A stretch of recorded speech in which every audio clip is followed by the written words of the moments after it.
Welcome to worship at First Presbyterian. We at First Presbyterian practice a spacious Christianity, which means no matter where you are in your faith journey, you belong and there is space for you at the table. There is space for your doubts and questions. We believe doubts and questions are a gift that invite us into deeper conversations and a more authentic faith. We believe diversity is a strength. Every story is sacred and everybody matters. We do our best to live the spacious and radical love of Jesus so that all might have a chance to flourish in this world. We are so glad to connect with you in this way. We would also love to worship with you in person if you're ever in the neighborhood on Sunday mornings at 8:30 or 10 a.m. And never hesitate to reach out to us to learn more about us or how we might support you. I hope you enjoy this worship service. Welcome.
This is the season of Advent, as we make room and prepare our hearts to receive once again the gift of God's love and the birth of Jesus. It is our tradition to light a candle for each Sunday in Advent. On the second Sunday in Advent, we light the candle of peace, reminding us that the one we call Prince of Peace calls us to be peacemakers in this world. May we find ways to practice peace and bring peace to a divided world.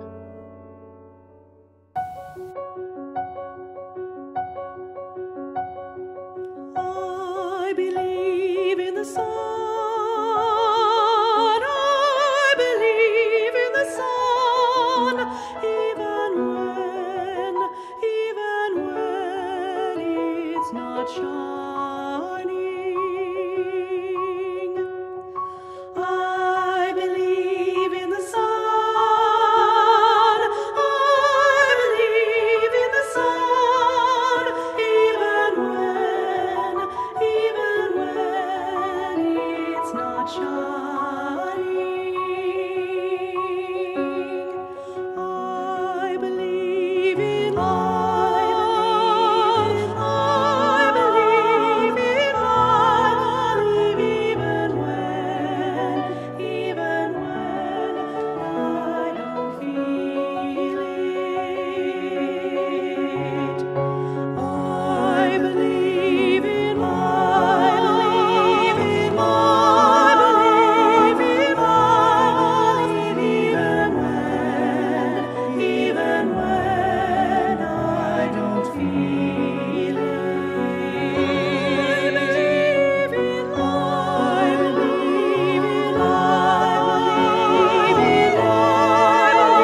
Jesus said, "Blessed are the peacemakers."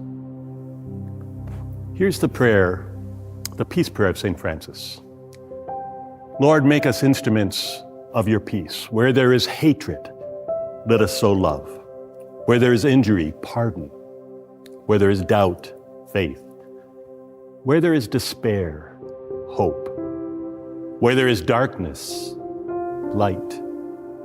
Where there is sadness, joy. Lord, make us instruments of your peace. And here is the prayer of St. Francis in reverse. Lord, make us channels of disturbance. Where there is apathy, let us provoke. Where there is blind compliance, let us bring questioning.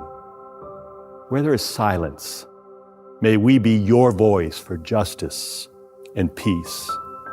Where there's too much comfort and too little action, grant disruption. Where there are doors closed and hearts locked, grant us the dogged determination to listen and care. Where there is hostility, disturb our fear and judgment of the other, that we might seek to build bridges of understanding. When pain is overlooked and tradition speaks louder than suffering, grant that we may seek to do justice rather than just talk about it. Disturb us, Lord, to be with as well as for the alienated, to love the unlovable as well as the lovely. In a world that lives like a clenched fist, may we disturb the status quo, showing the world that love is stronger than hate. Lord, make us channels of disturbance and instruments of your peace. Amen. One of my favorite moments of the entire year is Christmas Eve, when we light the Christ candle, celebrating the light of God's love that has entered the darkness of the world in the birth of Jesus. A light we are promised that the darkness can never extinguish. We pass the light of a candle, one to another, singing Silent Night, Holy Night, all is calm, all is bright. In that moment, the world is still, and it's as if we can hear the voice of the angels, as recorded in the Gospel of Luke, saying, "Peace, peace on earth, and goodwill to all." In that moment, even just for a moment, we dare to trust that, contrary to all of the evidence the world offers otherwise, that peace and goodwill are possible. Peace? Goodwill? That seems like an impossible and even irrational dream. Madeleine L'Engle wrote, "This is the irrational season. When love blooms bright and wild, had Mary been filled with reason, there'd have been no room for the child." We lit the second candle of Advent, the candle of peace. This is the irrational season. Can we make room in our hearts for the child we call the Prince of Peace? It's my tradition during Advent to share a story about another time that Silent Night was sung. A battleground, full of death and despair, became a holy ground in a way that no one would have imagined possible. For a brief moment, there was peace on earth and goodwill to all. This year seems like a particularly important time to remember this story. It was December 24th, 1914. Two great armies, hundreds of thousands of British, French, and German soldiers faced each other along a front that extended along the border between France and Belgium. It was a terrible war, as if there was any other kind. Troops were dug in deep trenches, cut into soggy, muddy soil, lit up by candles and flashlights. It was a constant struggle to keep the mud walls from collapsing and the trenches from flooding. Just 50 yards away was the enemy trench. Each side's trench was protected by rolls of barbed wire. In between was called no man's land. Each side posted snipers to shoot anything that moved in the opposite trench. Hand grenades were thrown, artillery shells were lobbed. Occasional charges up out of the trenches were launched, almost always resulting in death. The trenches were close enough that men in one trench could hear their enemies' voices. As the first Christmas of that war approached, troops on both sides received packages from home to boost morale. British troops received a Princess Mary packet containing cigarettes, pipe tobacco, and a greeting card from the king. Each soldier also received a plum pudding and Cadbury chocolates. The German soldiers received packages that contained tobacco and a pipe. Separately from this, German troops also received gifts of sausage and beer. And one thing more, the German government sent a lot of Christmas trees to the troops in the trenches. As the sun moved across the sky on December 24th, 1914, something strange, unbelievable, unimaginable began to happen. The shooting slowed down and then came to a halt. No one issued an order. Soldiers on both sides simply stopped shooting. As the late afternoon dusk turned to darkness, British troops peering through the gloom saw the most amazing thing. Christmas trees with lighted candles lining the edges of the trench, all up and down the line. German troops displayed the Christmas trees their government had sent to the front, displayed them so that their British enemies could see them. The stillness of the night, the silence of the artillery, the peculiar light of Christmas tree lights up and down the trenches were all the angels were singing that night. A German voice called out into the silent darkness, "A gift is coming now." The British dove for cover, expecting a grenade. What came across was a boot filled with sausages and chocolate. The British scurried to find one of the Princess Mary packets, a plum pudding and a Christmas card from the king to send in reply. And then the singing started. Patriotic songs, military songs, drinking songs at first. One side followed by applause from the opposite trench, and then the other side. And then it was eerily quiet. The lighted Christmas trees, the darkness. One soldier wrote in a letter home, "My dear Sister Janet, you won't believe this. If I hadn't seen it myself, I would scarcely believe it was possible. Just imagine, while you and the family sang Christmas carols in front of the fireplace there in London, I did the same with enemy soldiers here on the battlefields of France. I could never have imagined such a God-forsaken place with such despair and death, seemingly devoid of all hope, could all of a sudden become so holy.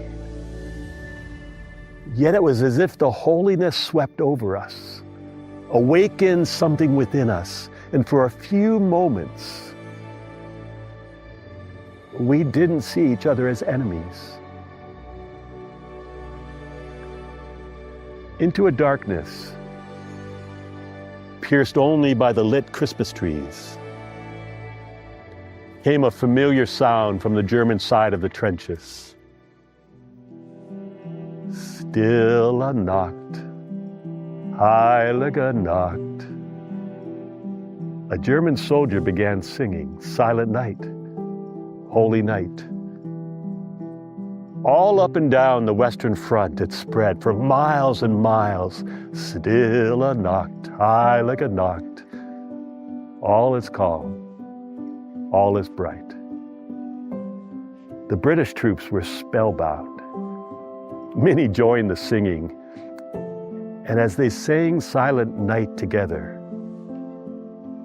the two languages merged into one, a language of peace, a language of hope, a language that came from that more beautiful world each heart knows is possible, but is sometimes hard to imagine.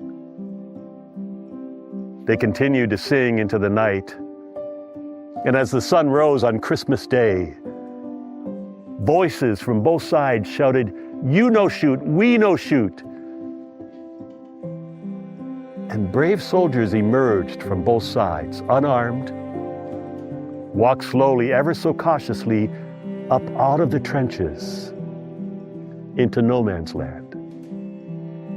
And they met in the middle, shook hands awkwardly, and exchanged Christmas greetings. Up and down the line, spreading north and south, a spontaneous Christmas truce. Gifts of cigarettes, candy, sausages, plum puddings, chocolates were exchanged. And then uniform insignia, brass buttons, belt buckles. More singing and drinking. And at several places along the Western Front, soccer games were played. The spirit of peace and goodwill prevailed over fear and the demonic spirit of war. This truce continued Christmas night into the second day, and then after a week or so, those in power ordered the soldiers back into the trenches, and the shooting resumed once again across no man's land. 6,000 deaths per day for the next 46 months. But even for a short while, the improbable became possible. The unimaginable became a reality. On a silent night and holy night in the trenches, the birth of the Christ child, the Prince of Peace, interrupted the violence and drew hostile forces together as brothers. And for a few moments, gave weary soldiers a taste of peace and goodwill. Again, as one soldier described it, I could never have imagined such a God-forsaken place with such despair and death, seemingly devoid of all hope, could all of a sudden become so holy. Yet it was as if the holiness swept over us, awakened something within us, and for a few moments in time, we didn't see each other as enemies. This is all in a book called Silent Night, the story of the World War I Christmas truce by Stanley Weintraub. I know it's not Christmas Eve, but in a moment, Silent Night will be sung. May we remember something awakening in those soldiers, interrupting the violence, causing them to come out of their trenches sharing an improbable peace. And even for just a few moments as this song is sung, may something be awakened in us. May we come out of the trenches of our despair and cynicism, assuming things in this world and in our own lives will never change. May we experience a peace within our souls, a peace we didn't think possible. May we be the ones who see the darkness, know it's real, and choose to light a candle anyway. And dare to hold that fragile candle up against the wind and pass along the light wherever it's needed. Remember, this is the irrational season where love blooms bright and wild. Had Mary been filled with reason, there'd been no room for the child. Let's make room. Let's make room for the Prince of Peace.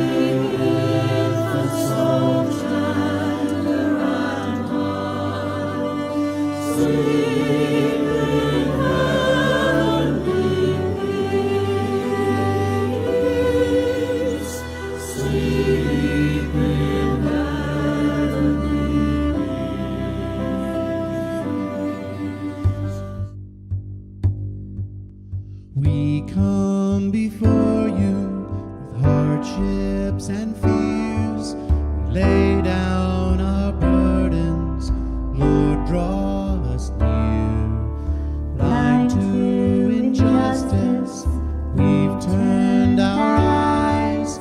Lord, heal our brokenness, raise us to life. Peace on earth, peace on earth. Lord, hear our prayer. Your peace on earth, peace on earth, peace on earth. Lord, hear our prayer. Your peace on earth, peace, peace, peace.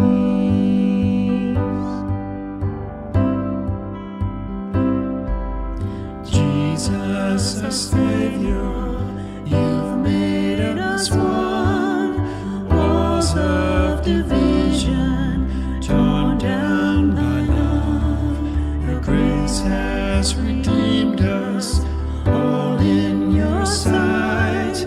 Love through forgiveness, darkness to light. Peace on earth, peace on earth. Lord, hear our prayer. Your peace on earth, peace on earth, peace on earth. Lord, hear our prayer. Your peace on earth, peace, peace, peace. Peace, peace, peace. Friend of the hopeless, hope to the poor, proof to the doubting heart, end of all wars. Mercy to humankind, light of the world, all loving, all knowing. Lord, speak your word. Peace on earth, peace on earth. Lord, hear our prayer. Your peace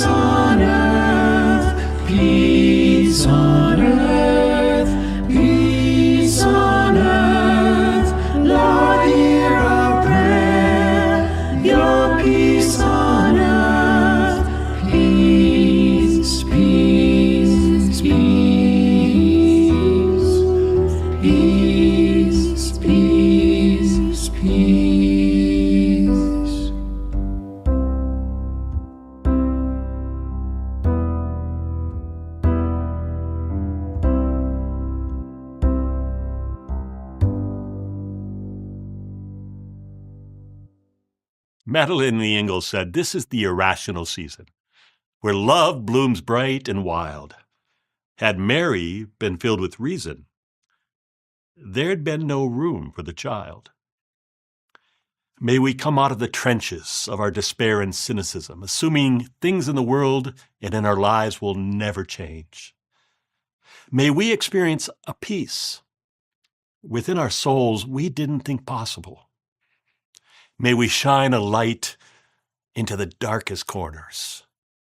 May we listen for the voice of the angel saying, "Peace on earth, goodwill to all," and dare to live as if that promise is possible. Go in the peace and the love of Christ. And may the love that you bring into this world bring peace to others. Thank you so much for joining us, and we hope you enjoyed this worship service. If you would like to make a donation, helping make these podcasts possible, or support the many ways First Presbyterian seeks to serve our community, you can make a financial gift online at bendfp.org. Every week, we hear from someone thanking us for the gift of these broadcasts and what a difference they make. Your support makes that possible. Our church is committed to reach beyond our walls, bringing hope where there is despair and love where it is needed the most. Your generous support helps us to be generous in love. Go to our website, bendfp.org, and click on the link Give Online. Your support is really appreciated and makes a difference in people's lives. Thanks again. I hope to see you next week.